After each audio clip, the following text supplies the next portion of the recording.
धन्यवाद देवी women commission रो total team को कि जो समय रे गोटे ट्रोमाटाइज पीरियड बोली कहि परिबा हमें कारण एबे जहाज माने क्राश रे अनेक परिवार भी ट्रोमा रे अछंती।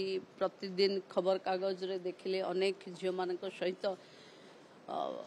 ये जो भूल काम होची से द्वारा भी ट्रोमाटाइज होचन। किंतु जो वन स्टॉप सेंटर सर्स्टे होम जो जगार फास्ट रेस्क्यू झियो माने होचंती से जगार से पाखरे को भली ढंगरे आमे निजको उपस्थापित करि पारले तांकर को भली मेंटल वेलनेस करि पारले से माने सशक्त हेबे तार आज गोटे सेमिनार आरंभ होईची।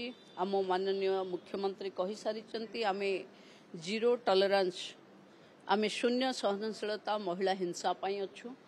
आमे अनुरोध करिचु समस्तिं को जहाँ फाइंडिंग्स हम जहाँ संशोधन आवश्यक हम आमे समस्ते करिबा।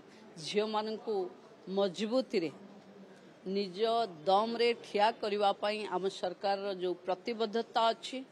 आज सरकार महिलांक पाई सबुठु अधिक काम करुछि। गाँव रे महिला संगठित व्यवस्थित गाँव अर्थनीति को चलैलेनी। झियो माने निज दक्षता रे बहुत जोठी पुरुष प्राधान्य जगह थिला तार लक्ष्य भेद करुचंती। मु अनुरोध करिवि समस्त झियो मानकु जे को कथारे भांगी न जाई निजे सजाड़ी हवा पाई मन बनैले दुनिया आपे आपे आम साथी आसीबो। तेणु मु भाबुची भूल ठीक आम सहित जहाँ घटी जाउची ता पाई आमे दायी नुह। तेणु निजको दायी न करी जदि आमे निजको ये अघटना ठू बाहरिबा पाई मन बनैबा ताहले समाज आम सहित निश्चिंत भावे ठिया हवा। सरकार तो निश्चय अच्छी।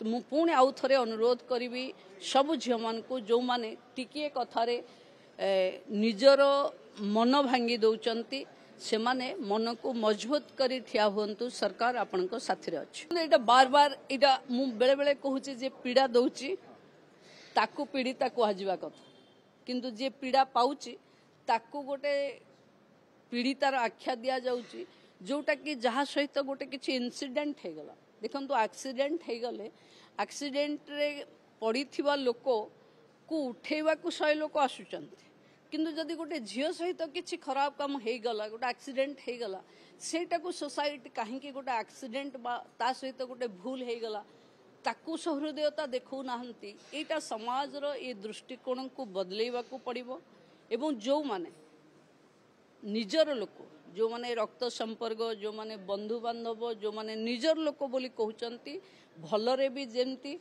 घटना घटी गले ता सहित भी सेंती ठिया हवा। ये होचे हमर सामाजिक दायित्व। मु अनुरोध करिवि समाजर सबु वर्गों को जहाँ सहित एभली घटना होची ताकू बार बार से विषय रे बार बार ता परिवार को तार से पीड़िता झियो विषय रे न पचारी बरं जीए एभली दुर्घटना बा घटना घटौचंती सेमानकु समाज रे बासंद करिवा पाई प्रस्तुत हुअन्तु।